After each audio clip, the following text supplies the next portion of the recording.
Hey folks, Stephanie Wade here at volume 10 of the Wade Forward on January 28th. And I've got a lot tonight, but I'm going to try and get through it quick. I feel like an evil genius sitting here with my pussycat. But I'm going to get right to it. We got 4 actions for you tonight, 4 things you can do to help overthrow the dictatorship we now live under. And I don't expect everybody to do all 4, but I have.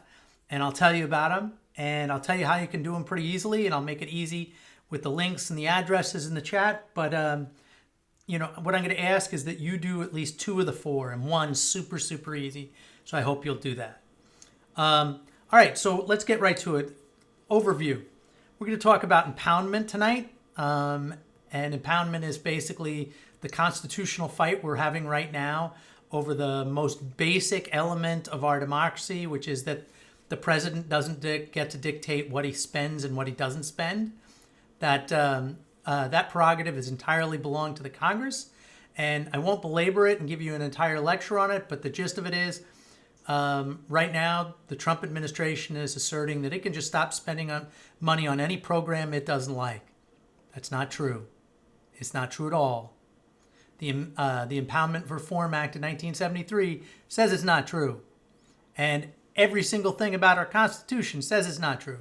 So we're going to talk about how we need to fight on that and what's so important. So impoundment, that's number 1. Number 2, we're going to talk a little bit about the trans troop ban. I hate to say it, but that's one of the things that the president can probably do by executive order. And especially since, he's tried this once before and an even less MAGA Supreme Court backed him up. So we're going to have to find a way to beat that one at the polls. That said, I think there's things we can do to help these people who are being kicked out, some of whom are actually my friends. There are things we can do to make them pay a price for it and also to slow the entire process down. So I'll give you one real easy thing you can do on helping trans troops tonight. The next one I'm going to talk about is Joni Ernst. Joni Ernst is the senator from Iowa. She's a former military officer, in fact, a lieutenant colonel. I understand she was quite brave, combat veteran, but she has become a moral coward. And she was really the deciding vote that could have kept Pete Hegseth from getting confirmed. If she had come out vocally against him, she carries a great deal of weight on the Senate Armed Services Committee, not just because of her exemplary military service, but because she's been vocal about being an advocate for women and all people who suffer from military sexual assault. And she has described herself bravely as a military sexual assault survivor and somebody who faced sexual harassment in the military. So she should have known better.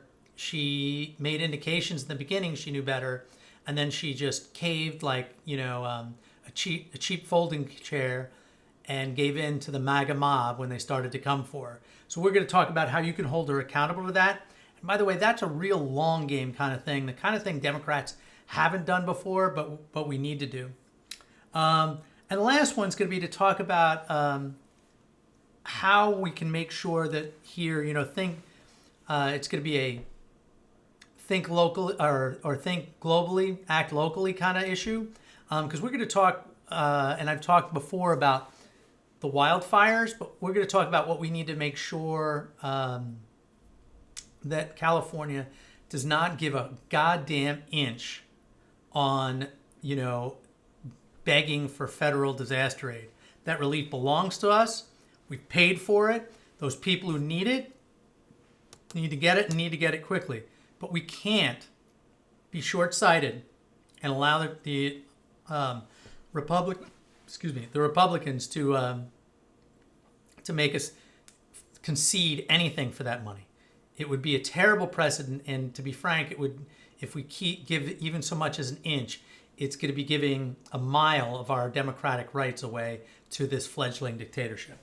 So let me go into it one at a time. I'm going to talk again just briefly about impoundment.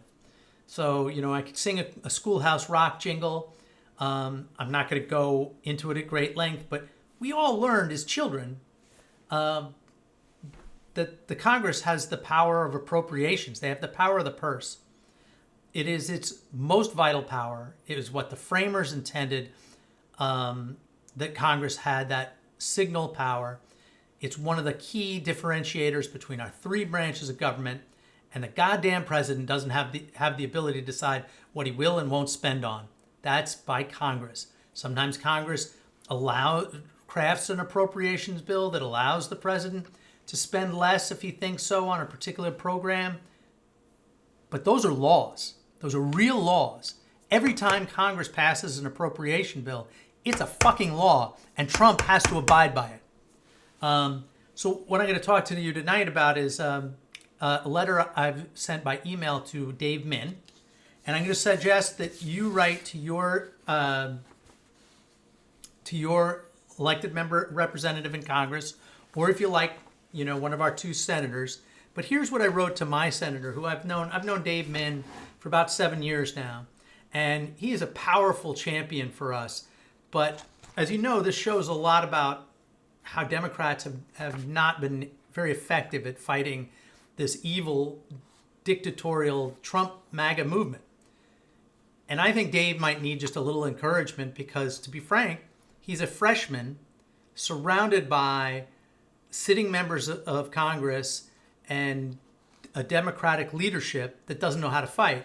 And so it's going to be hard for him. It's going to take a lot of courage for him to buck their conflict avoidance strategies. And so I'm writing to my congressman, who I think is a really strong advocate, but to really help buck him up and tell him how much we really need and expect him to come out swinging for us, even when it might be unpopular with people in leadership, in Democratic leadership in Congress.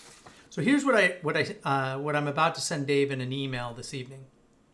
Dear Dave, I'm sorry I missed your swearing in ceremonies, but I sweat blood for you.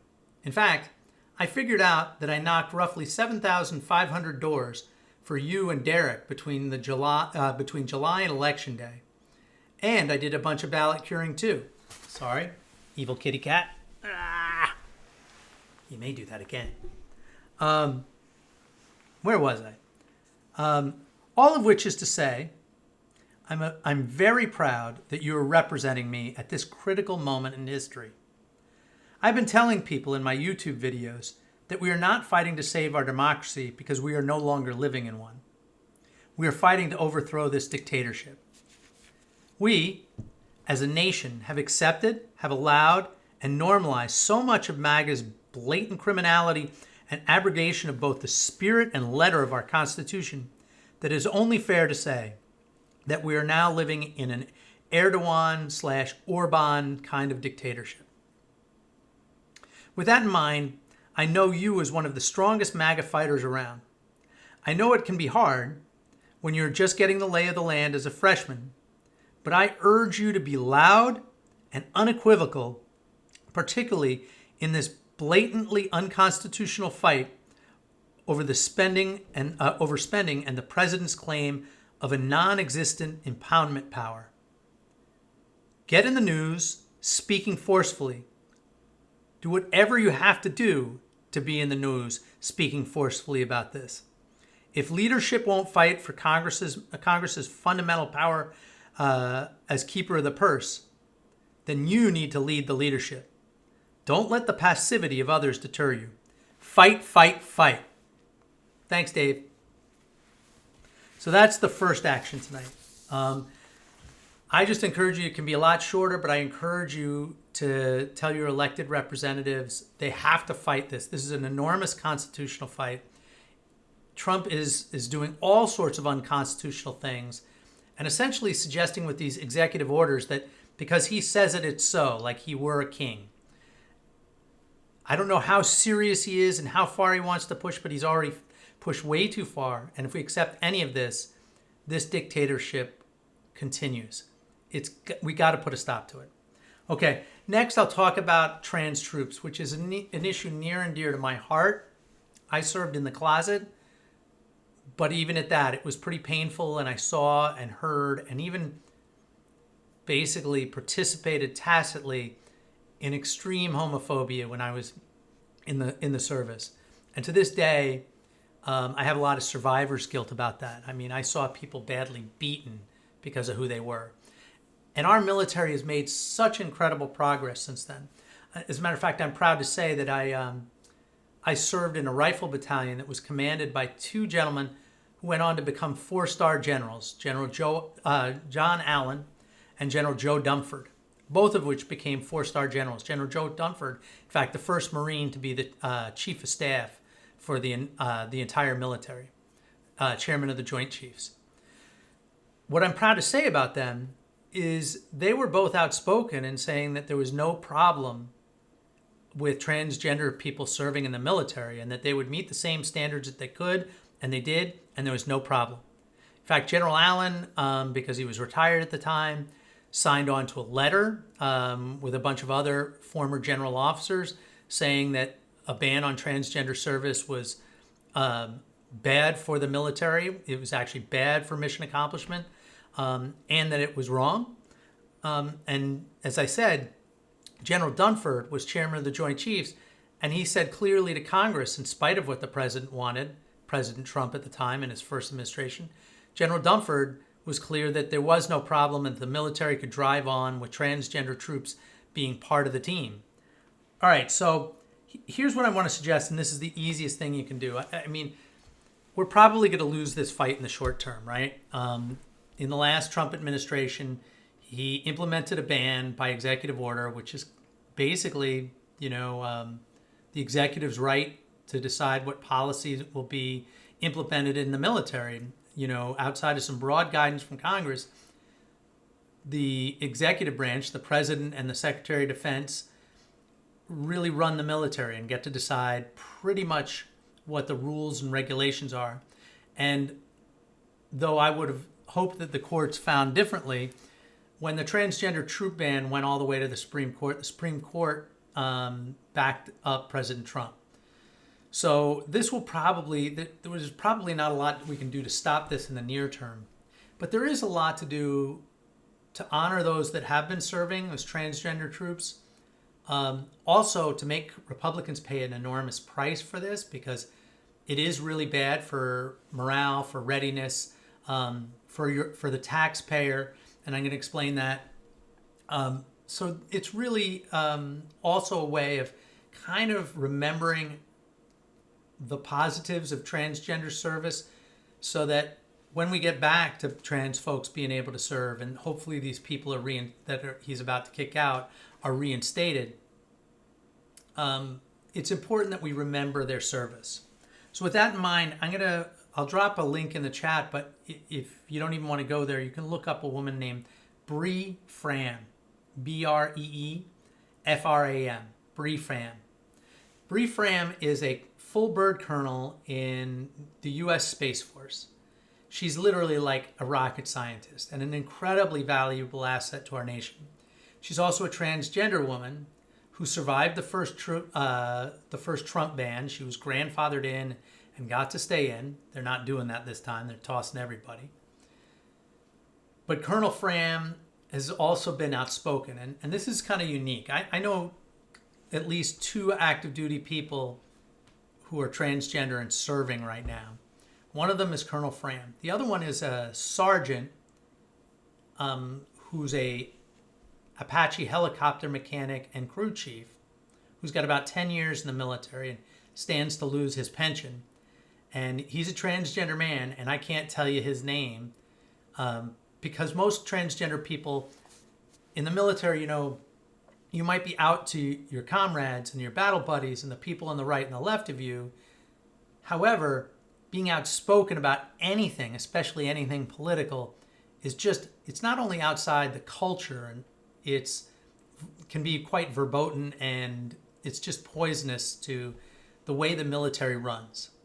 So Colonel Fram, on the other hand, had a leading role and was the president of Sparta, which is the professional organization for active duty military folks who are transgender. And so she led that group. And in fact, she's written a book called With Valor and Visibility, that tells the story of transgender service. And it literally gives, she didn't just write the book, she rather edited it. And it's got this, 47 different stories about 47 different transgender service members who have just incredible stories as war fighters, as people, and as folks that have served our country to our great benefit.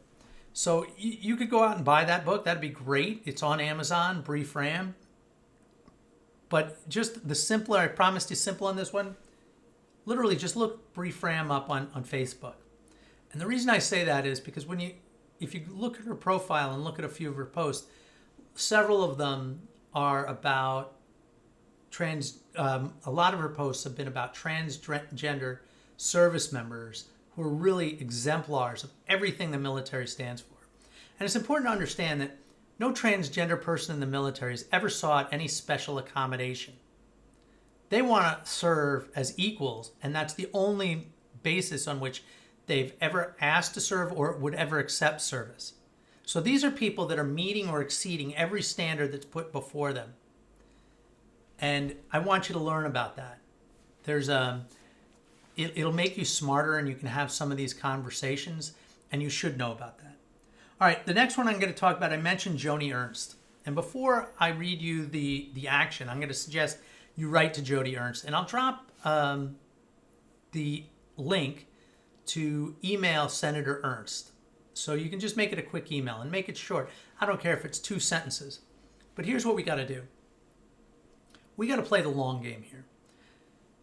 Yes, Pete Hegseth, the awful, drunken, totally incompetent idiot whose only qualifications in management were running 2 small nonprofits in the ground through, his drunkenly poor leadership.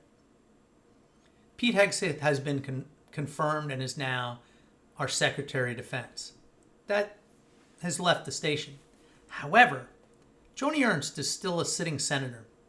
She was just reelected in 2020 by the skin of her teeth. In fact, she won with 51.7% in the state of Iowa. The Democrat in that race took 45% of the vote. And the Libertarian took 2.2% of the vote. She's beatable.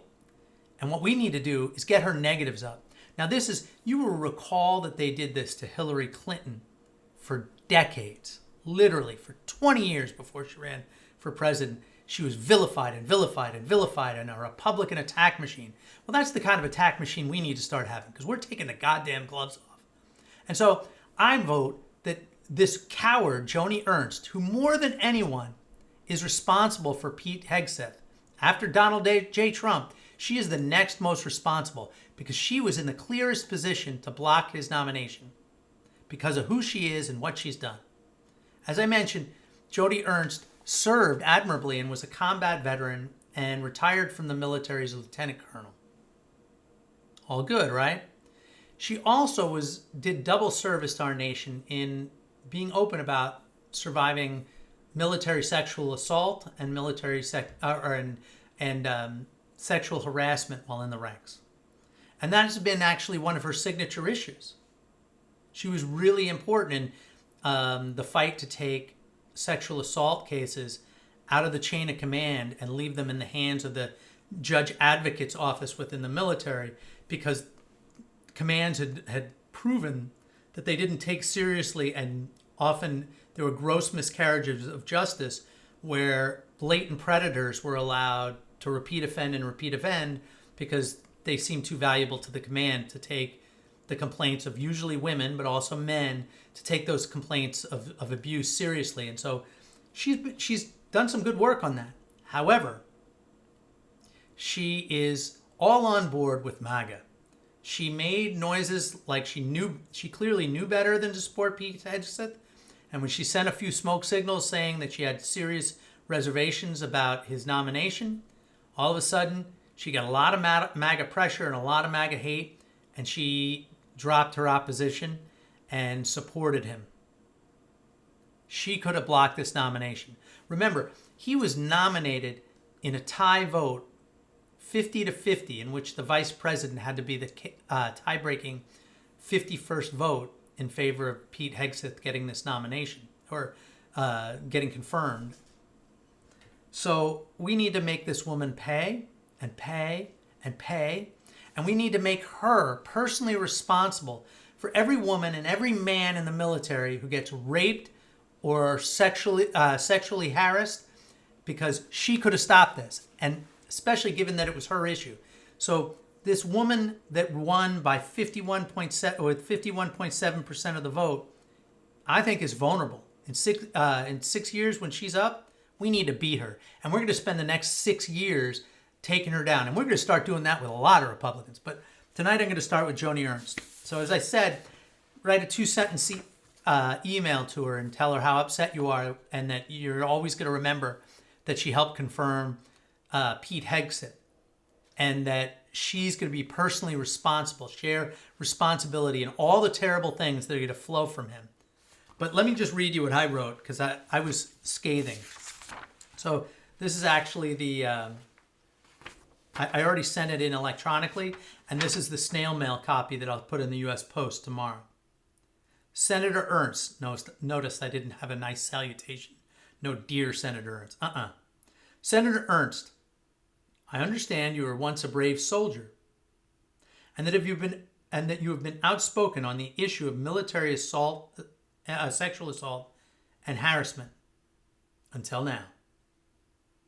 I write to tell you that you are a moral coward whose craven desire to keep your Republican base allowed you to betray every soldier, sailor, airman, guardian, and Marine, but especially the women and men who suffer under the kind of moral turpitude that is now the order of the day under Defense Secretary Pete Hegseth. You could have been the deciding vote to keep Hegseth's lecherous, drunken hands out of the ranks. Instead, you kowtowed and made yourself a Trump quisling. It is bad enough that drunken and incompetent Hegseth, whose management nearly destroyed 2 tiny nonprofits that he briefly managed, that he is now in charge of the country's largest, most complicated, and most vital agency. It is horrendous, immoral, and endangers our troops that a man in charge of their deployment and welfare renounces the laws of war and has promoted the pardon of convicted war criminals.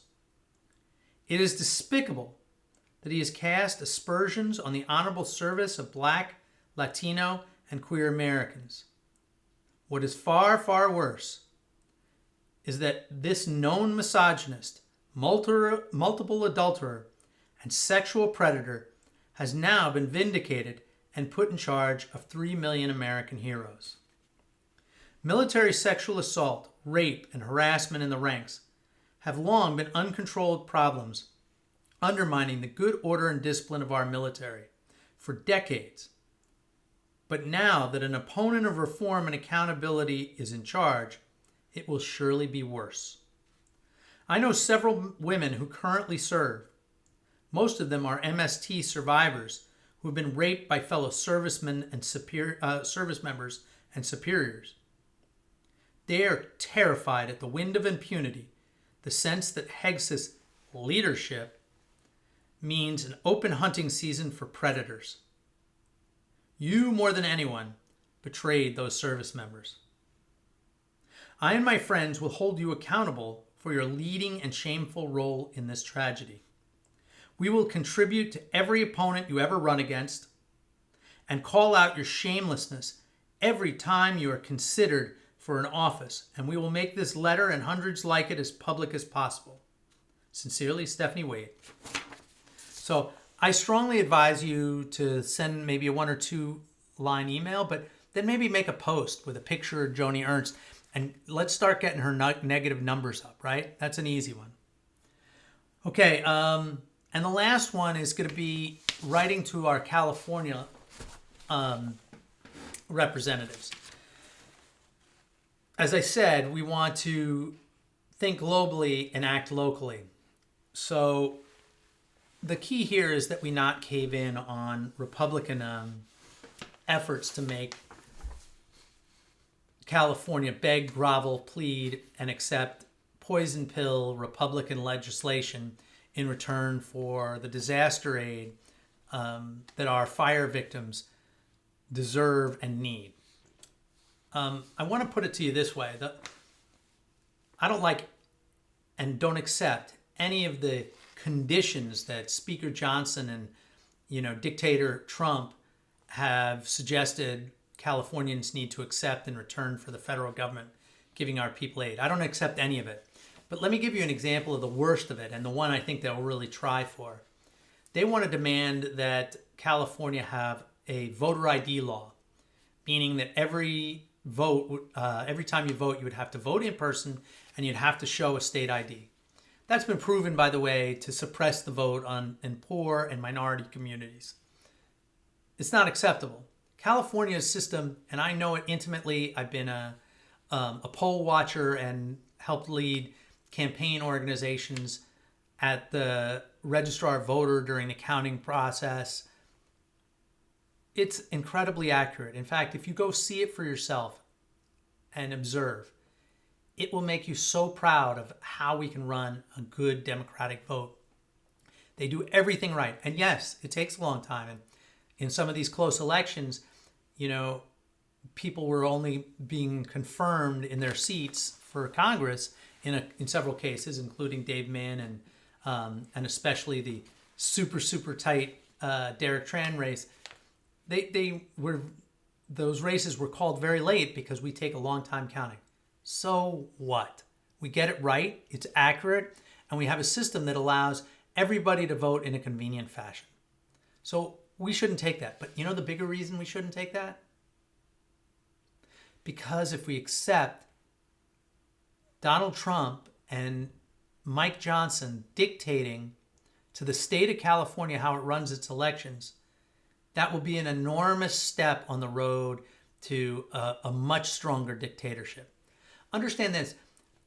Election law, how states run elections, are one of the things that have always been enumerated as powers of the state. The feds don't get to come in and tell you how to do it. Unless, of course, you're, the Jim Crow South and you require a civil rights law that, by the way, the Supreme Court's basically struck down. But states get to run their own elections. So that's a problem right there. The federal government doesn't have a role to tell us how we're going to run our elections. But more importantly, if they do, and they get this big victory that's part of their long-standing plan to promote voter suppression, they will use it as a rallying cry and be so energized by that they'll spread voter suppression all around the country that much faster. So California cannot let the rest of the country down and everybody who believes in democracy by caving into this crap. We have to stand up and fight against it. Now, I believe that Governor Newsom will do that. I mean, he did the right thing, showing a great deal of humility and even some deference to the president when he visited. The dictator when he visited. He had to do that for the sake of those disaster victims. And because, he needs to put his own ego and even his own politics aside when it comes to doing and getting, aid for people who need it. That said, that doesn't mean he should capitulate 1 inch. So I will read to you what I sent to Diane Dixon first.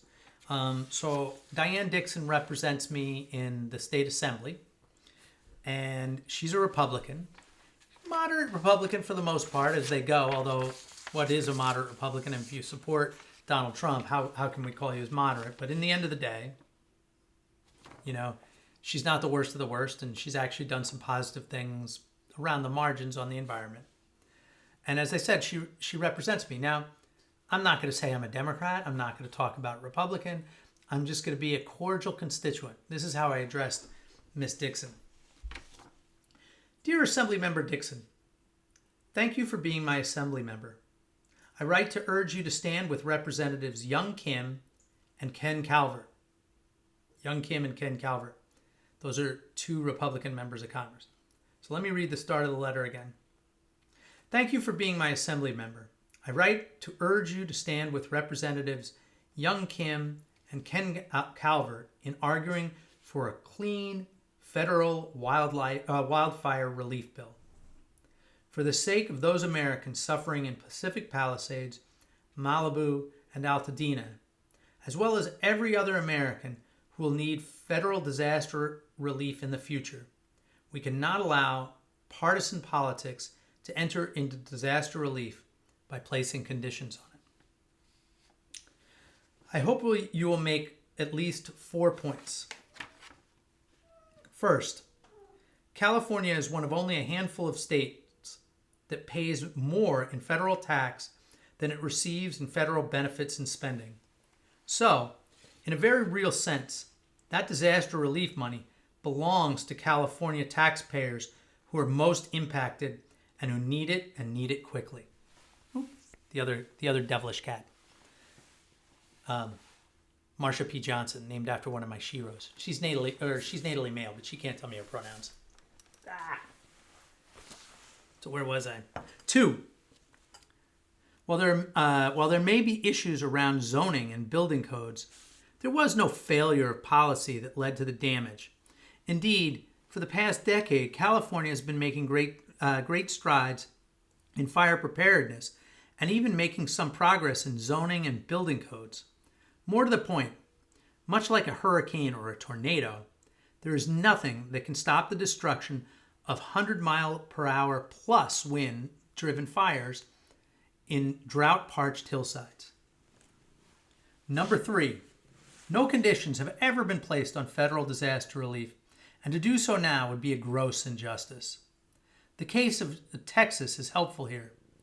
After the 2011 Groundhog Day blizzard knocked out much of the electrical grid across the southern United States, the Federal Energy Regulatory Commission issued a report that recommended new regulations to ensure that energy service providers, even in the Deep South, winterize their equipment every November.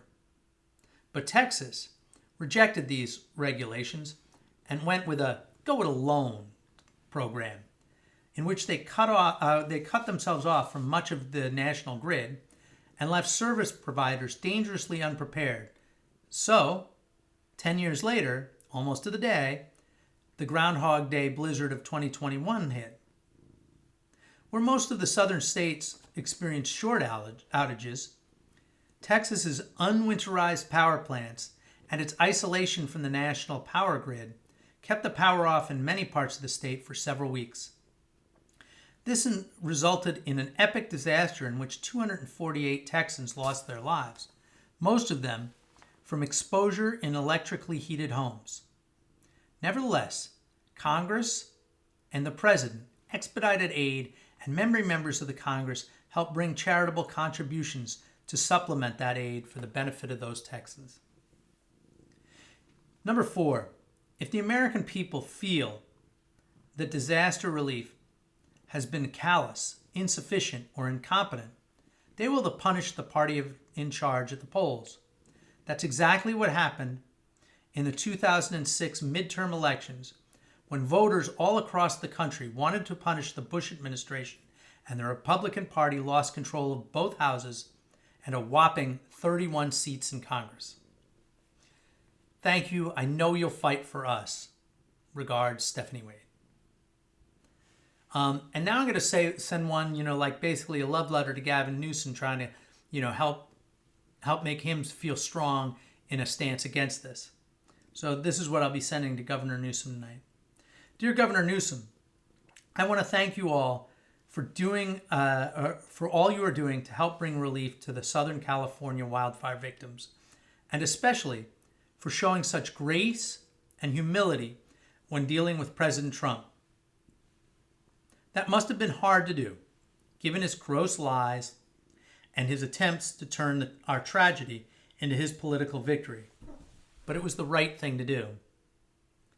Now, however, you must chart a new and unequivocally strong course.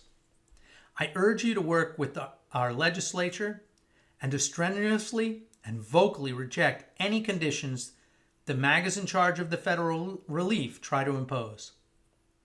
Such a stance may, to some of our disaster victims, sound callous, at least at first, but I am confident they will see it your way if you explain the stakes. Simply put, if California accepts any preconditions, especially the president's calls to adopt voter ID laws.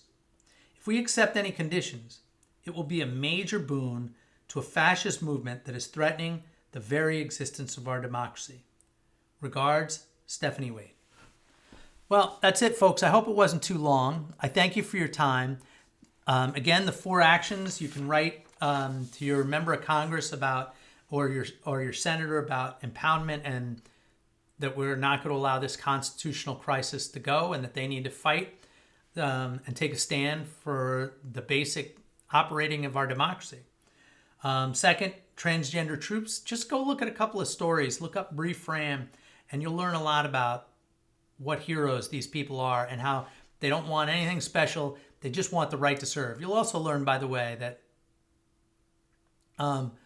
kicking these people out, far from improving readiness, make it worse. You know, we've spent hundreds of thousands of dollars in many cases training these people. And now we're going to kick them out for no reason. They're good at their jobs. We're just going to kick them out because of hate. So, you know, just learn a little bit about that. And I think you'll be a better advocate and ally.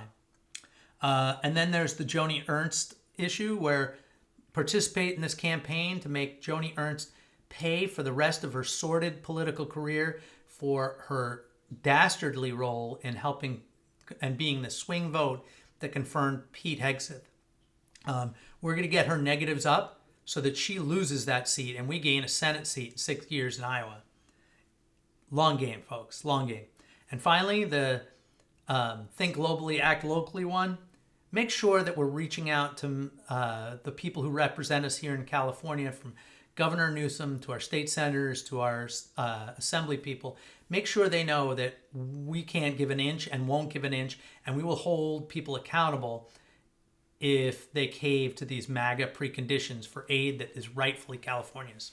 Thanks very much. Sorry I went a little longer than I should. We'll try and get better. But thank you for listening. And the last thing, when you take some of these actions, do me a favor. Pop it into, the chat on these events. I'd love to hear from it when people have done some of the actions we've talked about. And I know it makes everybody feel better, not just to do the actions, but to see other people talking about what we're getting done. Thanks again. Have, as great a time as you can have in our new dictatorship. Stay strong, and we will win in the end.